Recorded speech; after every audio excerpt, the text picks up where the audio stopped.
Most people see death as the end of a conversation, but for Jen, it's where her work begins. I've kind of always been drawn into doing end-of-life care, really ignited that passion for helping and holding space for death and grieving. No client of mine will ever die alone. That is something that I think is just absolutely inhumane. It's not just about being there at the end. It's about bridging the gap that the medical system just simply leaves behind. I personally take a more holistic approach. I'm basically a mediator for the family at this point, making sure that their last and final wishes are heard and understood. I'm not really there for the family at that point. I'm there for the client, ensuring that whatever they want, need, and written out already is actually executed. I feel like I was put here on earth to help people bridge the gap and hold the veil just a little bit. This isn't about being morbid. It's about being prepared for the inevitable. I feel like Americans just brush everything under the rug. So I think that now is the time that we start talking about death, we start planning for death, we start doing all the things to prepare for the tsunami, because this is going to be a disaster. That is the best gift that you could give your kids. Let's dive in, and this is Florida Unscripted. All right, Jen, so tell us a little bit about what you do and kind of your story on how you became a end-of-life doula. Hi, I'm Jennifer Thomas, and I am the local end-of-life practitioner, death doula, end-of-life doula, all of the things. I started this kind of work around 4 years ago. I've kind of always been drawn into doing end-of-life care for family members and friends in the military, and so that kind of translated over into actually like making it a career path of mine. What really drew you to death?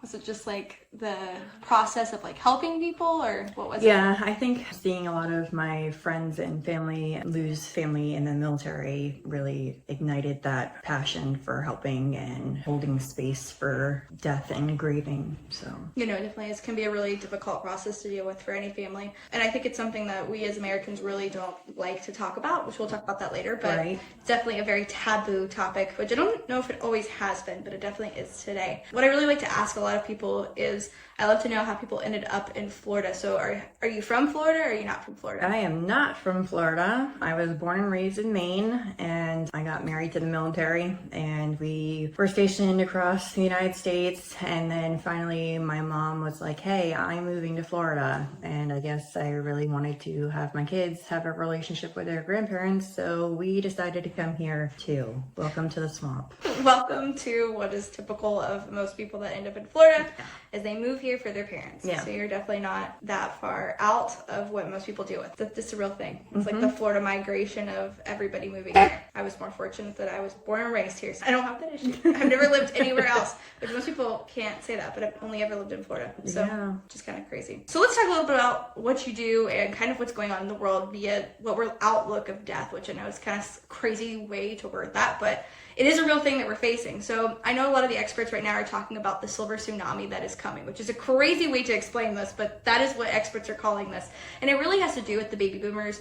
In the next 5 to 10 years, we're expected to have 694 million deaths, which is absolutely crazy because right now we typically only have about 31 million per year. So that is those are some crazy numbers coming out.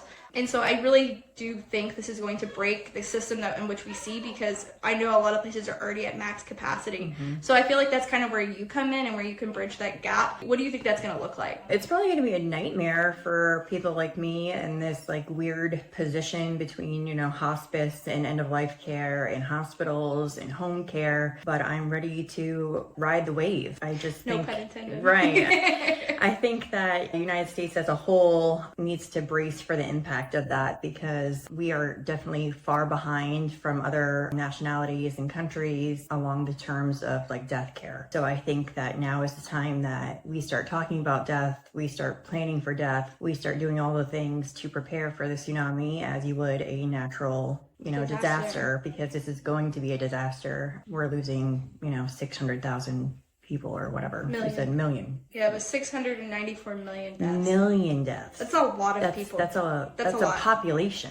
Yeah, well, it literally is. It's going to be a lot of change when Right. that does come across the board. So let's talk about what a death doula even does? What does that look like? What's your scope of practice? So scope of practice is basically I personally take a more holistic approach. I don't use any type of medical intervention like hospice does. I definitely work alongside hospice where they provide medical intervention such as like the care pack and morphine and things of that nature. I tend to do more holistic things with oils and sound bathing, breathing practices, Reiki, basically from start to finish, making sure that all of your loose ends are tied up, making sure that you have, a last will and testament, you have everything ready to go emotionally to actually like the process of dying is covered with a death doula. So you did mention hospice, and like I guess the statistic is 6% of hospice is now relying on someone like you to step in and do some type of care. So you did kind of mention some of the differences, but what are like some of the true differences of that? And also you mentioned a care pack. What even is that? So with hospice, I usually call hospice and be like, okay, like hospice is usually called around if they have 6 months or less to live, and it's usually done by a doctor making that diagnosis, and a care pack is given. So a care pack is just end-of-life medications that are given to make the patient more comfortable. So it usually has like nausea medication, pain reliever, morphine, things of that nature to ensure that they are comfortable when it becomes necessary to use those things. 6% is huge. When I started this 3 to 4 years ago, there was no end-of-life practitioners working along with hospice.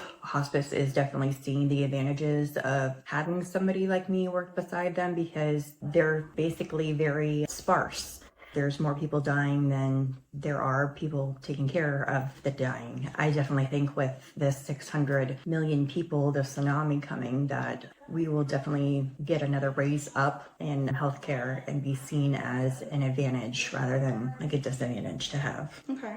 I want to back it up just a little bit because you've talked about how you do more of a holistic approach versus what hospice has to offer. And you kind of like, I feel like are bridging a gap in between, Mm-hmm. but do you really agree with the care pack? I feel like it's a very controversial topic. It is a very controversial topic. Like I've done a lot of studies on like end of life care and morphine, and a lot of people are just like, oh, like morphine killed my dad, morphine killed my mom. Basically, morphine is just allowing the body to be at a relaxed state. I do have issues with using a care pack sometimes, or when people are not ready to use the care pack and they just push the medication.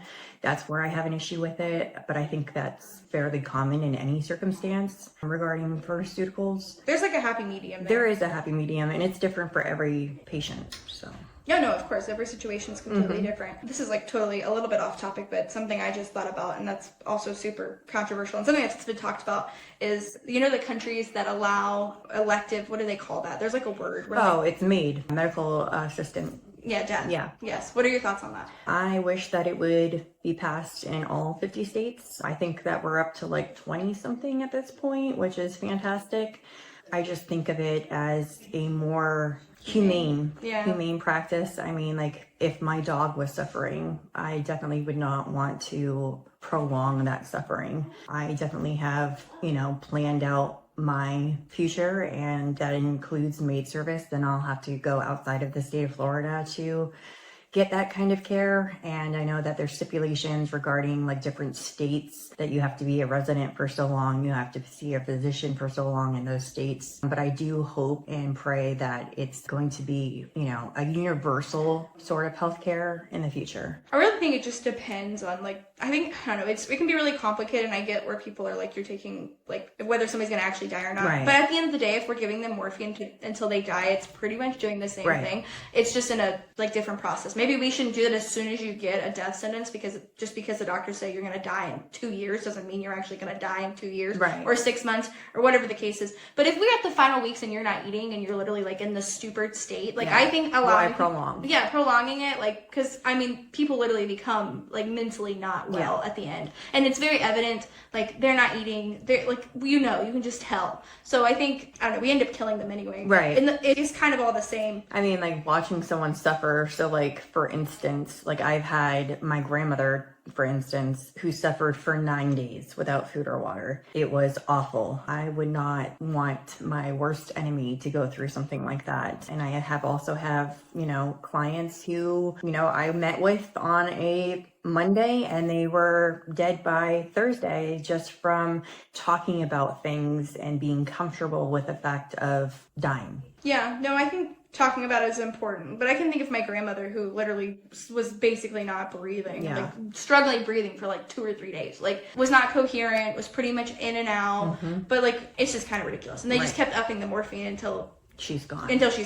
Literally, they just OD them. It's kind of horrible. It's really terrible, but it's just the fact of it all. I kind of want to go back to the whole silver tsunami kind of thing, and we kind of touched on it, but do you think Florida's going to be hit the hardest? Well, Florida is heaven's waiting room. So I definitely think that like between here and Arizona, California, I think that Florida will be definitely hit the hardest because everyone comes here to retire and, just kind of bite the bullet here. So I don't think that there's enough people that do what I do. There's not enough people in hospice to take over that 600 million. Obviously, they're not all here in Florida, but probably a good number of them are. That's probably a good number to look into, actually. I'm sure, I don't remember, I don't think I looked at the statistics specifically for Florida, but it was pretty high. Yeah. I have looked at the statistics before because when I interviewed Debbie, who does Alzheimer's and dementia care and does classes and stuff, I remember we talked about the statistics and it's like crazy. It's high. It's like, I think it's like 63% or something. I want to say it's like in the 60%ish. So more than half of baby boomers are here. So that's a lot. Over 300 million, around that 300 million mark are going to die here in Florida. That's a lot. Yeah. And they were even talking about how funeral services are not ready. Funeral homes are going to feel over bombarded with it. And there's not enough creative ways to do things quickly. And it's just become very complicated. And it's not something we're talking about at all. Like it's not something that's discussed because in America we don't talk about death, but it is a possible problem at some point. I definitely agree. And especially like out west, I feel like a lot more natural practices are allowed and performed out there, like open air cremation where you're not even using a funeral service. You're literally just like legalized to go and perform cremation outside, like water cremation. There's all of these different options that like Florida needs to get on board with because like we're in it now. Like this is it, 5 to 10 years. That's soon, it's not long. That's in the next decade. So like we need to start preparing now. No, because that number, that 600 and whatever, the 641, I think, million, that was predicted in 10 years from now. So that would be 2036 is where we would be. That's not all of them. That's just the biggest majority of them probably are hitting that age of and that's just an estimate. It could be more, it could be less. A lot of them already have a lot of health issues, so it could be sooner than that, really. It really just depends. So let's kind of talk about why you would be needed and where your services really apply to all of this. I know you kind of talked about it, but I wanted to kind of go into more detail as to what somebody really could expect in that process. So in a lot of instances, people reach out to me because they don't know what to do. So I start off as sort of like this medical consultant. What do I do? My mom is like this. My dad is like this. These are the signs and symptoms. I don't really agree with the doctor. I'm not ready for hospice. So we have to have all these different types of conversations to bridge the gaps of figuring out what is best medically for the client. And then we also go into, providing care, basically respite services for the family I offer too, where I come in and I take care of the patient so that they can have some alone time because caretaker burnout is very real and it's not talked about. Hospice does provide some respite care, but it's very minimal. So I really do start bridging the gap there. I offer religious services if they want that. There's just a whole plethora of things. I'm trying to think of everything, but Reiki actually really do help the family and the client bridge that gap of trying to relax and get them into a comfortable state. Also finalizing things, having those deep conversations, but also having the conversation of telling the family member that it's time to let go. And that's, I think, the biggest problem that I've come across is that they're not willing to let go. So the client really does feel torn, they're not able to leave yet. So they're going to prolong and try to wait and hold out, where that's not necessarily fair. it's not fair to the client and it's not fair to the family asking that. Yeah, I know, because the statistic right now is that 56% of Americans have no end-of-life plans, Right. while 73% know that it's actually important. So there's only about 20-ish% worth of people that are actually thinking, preparing, doing all the things to ensure that when they die, things go the way that they want them to. Right. And I think that, would you say that's like maybe a contributing factor as to why people tend to not die peacefully, because they have a lot of open ends? Yeah. I mean, like, if you're not prepared, if you go into a job situation, you know, like an interview, like you're prepared to go to that interview. I think that it's very much like a practice that we need to get into to make sure that your end of life is actually your end of life. Why are you reliving things? Why are you hashing things out in your final stages? That should have been talked about,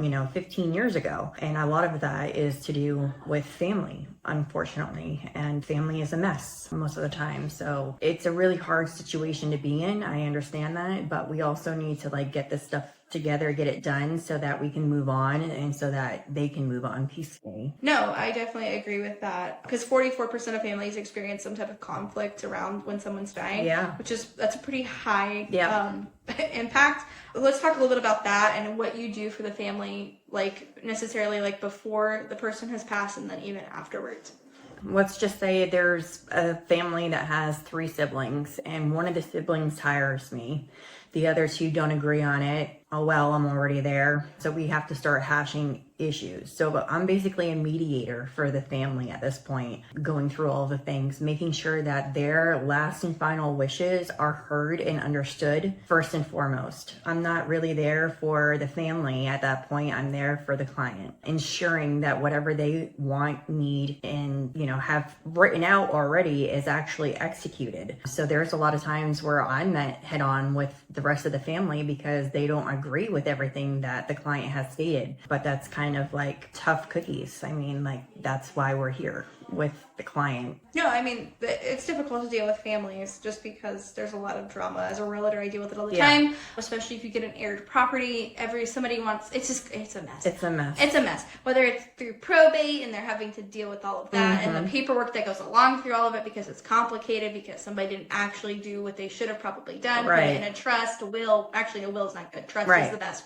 Because if you have your house in a trust, it automatically goes. Yeah, it's easy. There's no drama. They get the house that you can write in there what goes with what. It's super. We shouldn't even have to go through probate anymore if people would actually just get their stuff together and handled. Definitely. I know. It really would be, it'd be nice. I mean, I guess some people, they don't have the finances or they don't. I think really more of what the issue is, they just don't know. Yeah. A lot of people are still uneducated with that. And I feel like that's because nobody talks about it. I mean, who knew how to file taxes at 18 in high school? Nobody. You don't. So this is just another component of that, of being an adult and figuring out, hey, this is everything that I need to do in life. And unfortunately, most of America just goes wayside and nothing gets done, unfortunately. Yeah, no, and I think, like I said, it was only 56% of Americans. They don't have anything. So that 20%-ish, 20-ish% actually do, which is very small. That's a very small amount of people in reality.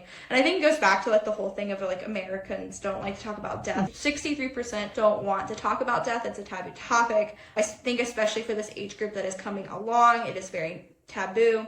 What do you do to try to bridge that gap? Because you kind of are there to talk about death. So how does that look? It's awkward. I mean, I wear a lot of shirts out in public that say, are you afraid to die? Or are you afraid to talk about death? Why? I've traveled to different countries where I've studied death studies in different countries and just how family oriented it is, and seeing people in Guatemala, and France and Italy and all of these kind of third world countries where death is so much appreciated. It's so much a part of life, just like birth, but we don't give it the same circumpomps, hey, there's a birth here. Let's be happy and celebrate everything. But then there's a death going on and everyone's oh, let's not talk about it. Everything is hushed. Let's put it underneath the rug. I feel Americans just brush everything under the rug emotionally, And that's where we have a lot of issues. So I definitely, like, whenever I have friends or family, I'm always asking people, like, do you have your last will and testament? Do you have a trust? Do you have all of these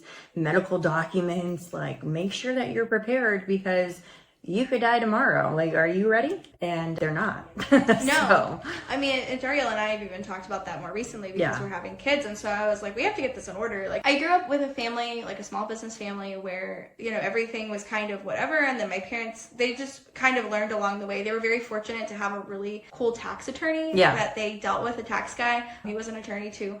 And he, I don't know, the guy he was old then, so I don't even know if he's still alive, to be honest with you. He had, like, beat cancer twice. He was a really cool New Yorker, Italian, like, hardcore guy. Nice. Super cool guy. But he really taught my parents, like, all the ins and outs and how to put things together to ensure that your family's safe, your assets are safe, and, like, you know, the government doesn't get everything at the end. Yeah. Because that happens a lot. Like, it really, you know, if things aren't claimed, things aren't taken care of, it will just go to the government, and the government takes care of it, and they make money off of it. It's really horrible, or the bank that had the loan, or whatever. Like, it's not going to be your family that benefits of it. It's going to end up being somebody else, and who doesn't really need the money at the end of the day. And there's something your kids can do about it, if, you know, especially if you have children who you don't talk to or who you don't have the best relationship with. You know, if you have it all put in there, it doesn't matter whether they like you or not. If you want it to benefit your kids, then it has to be in there. It has to be in there a certain way.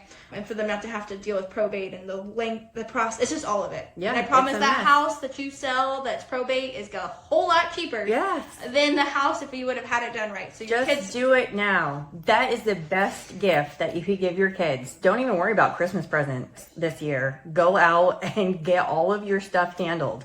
Go make sure that, like, if you want to be cremated, go put a down payment on, pick out your nice little urn.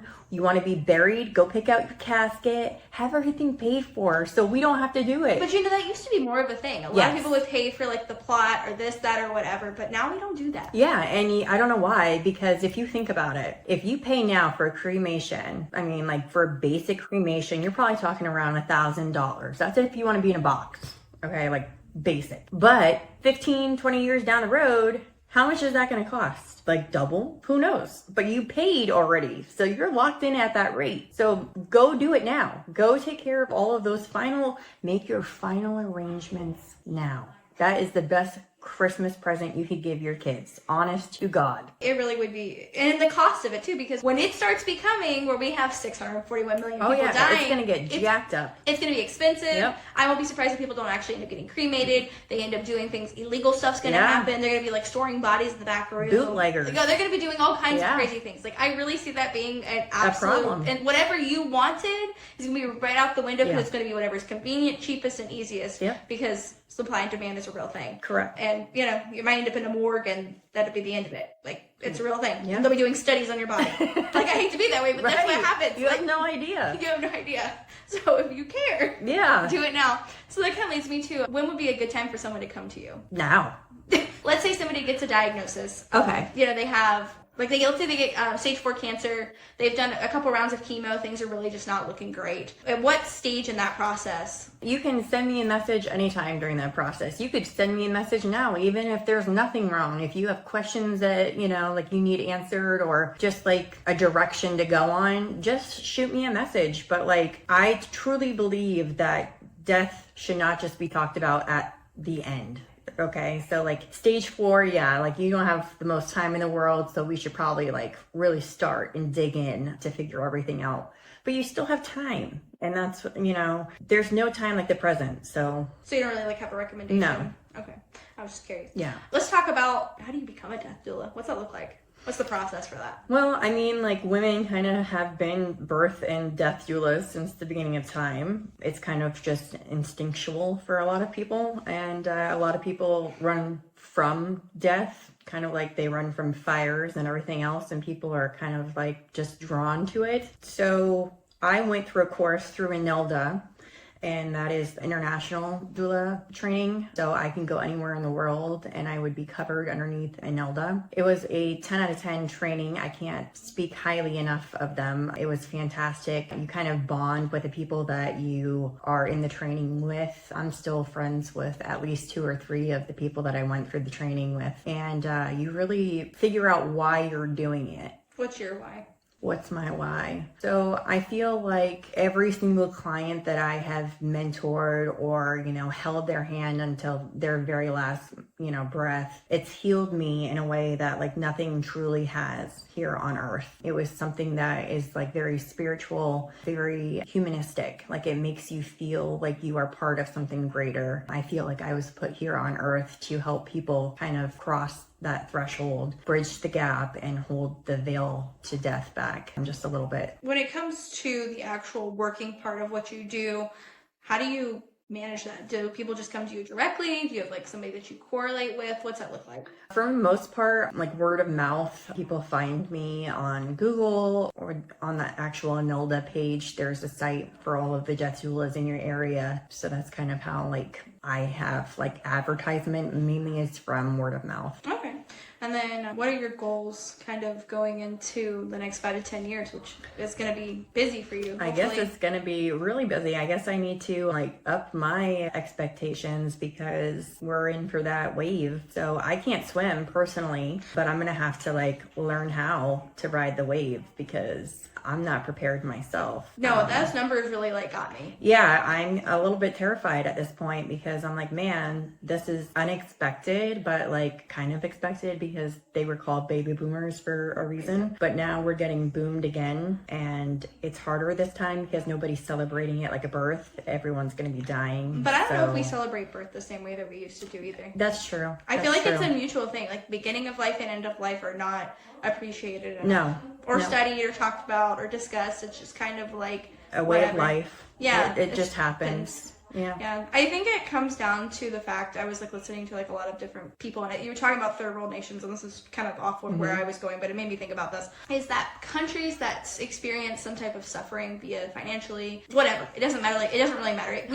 Hardships, and we've even had them here, like the Dust Bowl or the Great Depression, or even during the Industrial Revolution. Like there's a lot of times. I mean, I think in some ways we're going through one now, maybe not as extreme, but if this drought continues with the way it is, we might end up another Dust Bowl. Right. History repeats itself. Things repeat. And so technically those people tend to have more children. They tend to do things it's just different. It's because they're more in survival mode, and you can't get more survival than life and death. Yeah. I think it really boils down to that. And the places that have the highest amount of children are probably the countries that are not doing as well as us, or even really just Western culture. Right. Not kind of partially Western. Some Asian countries as well that are a bigger demographic that have more impact globally. Yeah. And economically. But like Mexico has really high, the Philippines has really high like birth rates. Most of South America is in that position, but economically they're not ruling superpowers either. Right. So but look at how they celebrate death. Yes. I mean, like we're talking like Day of the Dead, that's so celebrated and something that like I hold so close to me, even though like that's not my nationality, but like learning from different cultures and incorporating that should be part of the American experience. Like, hello, we're the melting pot. Like, let's learn how to melt more. Like, we need to. We just need to get it together, especially with this coming, because like I said, the numbers are crazy. And then I looked and it talked about like the amount of like death doulas coming into it, but it's not enough. Like, there's not enough across the board. There's not enough healthcare professionals. There's not enough death doulas. There's not enough anything. Nursing homes, facilities, all of that. We are not prepped, and I can speak fully on that because I went from, medic trying to save lives to now being in the end of life stage where I'm not saving lives anymore. I'm just trying to get them to transition as peacefully as possible, which is really a hard change for me because I was just like, how do you not try to do everything that you can for this person? But most of the time they've already checked out. Like I fully believe that at the age of like 50, you make a non-conscious choice if you're willing to stay or if you're willing to go, if you're willing to check out and if you're not. Like, are you done with life or are you just putting up with it? Or are you going to live the rest of the last half of your life?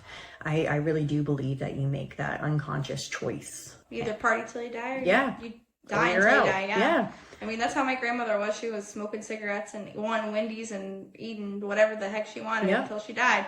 She was not. And that's another thing, that just aggravates me. But it comes down to, like, family. It's just like, this person is dying and you're going to restrict everything with that. No, you're not. No. Like, I've fought families with that. I'm like, you're not even going to give him a chocolate bar? Like, that's what he wants. Yeah, give it like to him. just give it to him. You don't want him to have whiskey for what? Unless He's he's dying. Like, give the man whiskey. So yeah, if you feel like your family is not listening to you, I'm your girl. I feel like that's something that's changed because my mom was a social worker for like a very long time, and in nursing homes, she worked in nursing homes a lot. And back in the day, like, I mean, this isn't even that long ago, but I don't know, probably 20. I guess it's probably been about 20 years. So I guess it's been a little while. When she worked there, they were more apt to let them have like alcohol. Like that was a thing. They would have alcohol nights or do this or do that. And now I don't think that's like a thing at all. Like they don't even allow it at all. They don't even let you bring it in. No, I know. And I always thought that was like ridiculous. It's like one thing if the person is not necessarily dying and we're managing health conditions, and like them drinking the alcohol is going to continue to make things worse for them and make them suffer. But if they are already dying and they want a margarita or whatever they want, like, I just don't get the big deal of it, especially if they're like, that they're at that mark where no matter what they do, they're more than likely going to die. Literally. They're old. They're in their 80s and 90s. They've lived their life. They're more than likely not just going to make it. Now, sometimes that's not true because my mom, they said she was going to die like 3 times and she kept living 2 years into that. Yeah. Surviving off of chocolate bars. Hey, you don't know. I mean, like, we're not here to put a timestamp on that. That's for you and the bigger universe. But I'm telling you that I've had clients, like my ex-father-in-law was on his deathbed. He was in a coma. He got up and he said, I want a cigarette. Oh my God. He's on oxygen. I'm like, you know what? Light it up. Like, and then he's not going to be able to smoke it. I promise you. He's going to take one puff. Yeah, he took 3 puffs and he's like, man, that was good. Oh yeah, and I can't breathe. Give me my oxygen back. Yeah, and you know what? And he was so happy with those 3 puffs. He said, I love you. He said everything that he wanted to say. He had those 3 puffs and then he passed like 6 hours later. Oh. Like just give them whatever they want in the end. Because don't you want that? Like, don't you want that for yourself? Don't you want that for your kids? Like, I don't know. You might laugh about it because we laugh about it to this day with my grandmother. She was like, I want a cigarette. And we're like, Mom, you can't even smoke the cigarette. You can't even breathe off the oxygen. I don't care. I'm like, okay. She goes taking, they're shaking with the 1 puff, 2 puff, and she's like, I can't breathe. But how much is it worth to you to just laugh about it now? Right. Just let them do it, man. Like, it's just easier. Just give them. Just give in. Just give in. It's so hysterical. It really cracks me up. All right. So at the end of my podcast, what I always ask the person that I'm interviewing is, what would you tell someone who's looking to do what you do? Make sure that you have really thick skin, because if not, you're going to be an emotional mess. Be ready to get close to people and their families and then have that stripped away from you. If you are an empath like me, be prepared to cry a lot, probably be on antidepressants for the rest of your life. It's a hard journey, but I'm here for it. But also make sure that you're mentally up for the challenge, because this doesn't get easier. Just the list of people that you've helped cross over gets longer. If you're up for it, come join us. But if not, it's okay. We can need you doing other things. Rise to the challenge, I guess. Well, there's definitely lots of things that you can do within the scope of without actually being the one that helps facilitate it. Yes.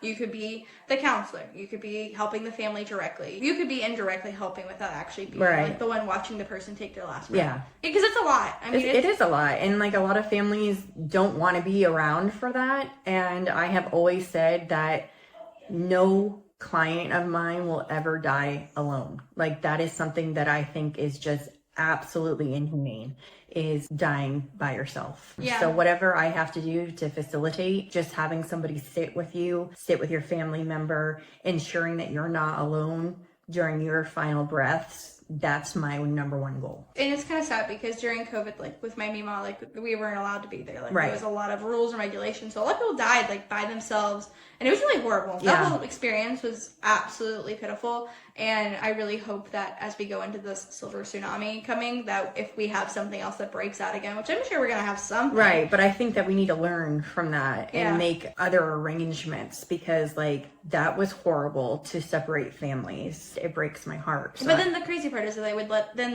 workers came in and got everybody sick anyway. It was kind of dumb, honest to God. I remember Mima had COVID twice, and they were on this whole lockdown. We couldn't even see her. But meanwhile, of course, it's always the food staff. Right. The food staff is getting everybody sick. That's usually, I'll be honest with you, they're the most underpaid people, and so they care the least. Right. And so they will always come to work sick because they don't get paid a lot. And if they work in a nursing home with food, having a dietetics background, those people don't really have a lot of money. They don't usually have, it's the lowest paying job in the building. Yeah. And it really probably shouldn't be, because it's probably one of the most important jobs. Between that and, honestly, in some ways, nourishment is more important than even the healthcare that they're getting. Because if they're not getting fed and if they're not eating it, you know, you're not going to go far. Right. They're going to die tomorrow. Yeah. Like, literally, because a lot of these people, they're just living off Ensure. Yeah, that's it. You know, blended bread. That lovely blended bread. Yeah. That's why I'm saying MAID should be an option everywhere. Yeah. Because if I'm eating blended bread, I'm out. Well, I don't know what's to feed. The problem is when people end up with strokes and stuff. So what do you do with that? Because of the swallowing. Because then they aspirate. If I personally had a stroke, which is, I'm one of the 20%, I literally have a stipend list of everything that could go potentially wrong and what to do in that situation, but I'm out. So if I had a stroke, I'm out. Like, yeah, I'm done. So it's kind of miserable. Yeah. It depends on your stroke. If you there's different severities, layers and tiers and all of that, but yeah. If it's severe enough that you're having to do blended bread, I don't know about that. Yeah. I don't know about that. That's not a life for me. I don't know about that. Or the thickened water. There was like that trend where there's like where people were drinking thickened water. I've had flavored thickened water, and it's like margarita or daiquiri or whatever. Yeah, it's disgusting. It's just actually, I will say that thickened water was probably the best one that I had. But yeah, it was not great. As a dietitian, we get to eat and do all of that. Quite fun. Hard pass. It's what we have to do. It is not the best. I'll be like, all right, I'm ready to check out. All right, Jen, well, do you want to add anything before we wrap up? No, like I said, like make sure that your Christmas presents, birthday presents, Mother's Day presents, Father's Day present, get your stuff done. Go with your family member to the funeral home. I'm literally going Friday with my mom to ensure that like she's all done and set up. So do your part. I think that part's important, especially as time goes on. I think that's going to be key too, is if people actually know what's going on, they can prepare. It's easier when you have preparation. Right, and it's easier to go with somebody, you know? Like, that's true who wants to go by themselves to a funeral home? I mean, like, do you want to spend, like, your end days, like, looking at a book? No, like, and that's the thing, you know, like, people come to me and they're like, oh, my father's gonna die and, you know, like, he's on hospice. I have nothing, no arrangements have been made. And I'm like, okay, so he's gonna kick the bucket soon, and then you're gonna be left to make all these decisions while you're in grief. That is the worst thing to have to do, is to make life-changing decisions while you're in grief, because that's part of your brain that does not work properly. Yeah, don't do that. Let's not do that to our future, to our people. Yeah, so just do your due diligence and get things done. Well, I hope you guys enjoyed this episode. If you have any questions for Jen, let me know in the comments. I'll be more than happy to get you in contact with her, and her contact information will be in the description. Check back for another great episode coming very soon. Hopefully, I will be interviewing Brett, who is a local Ocalian that a lot of people know about. So definitely stay tuned for that one.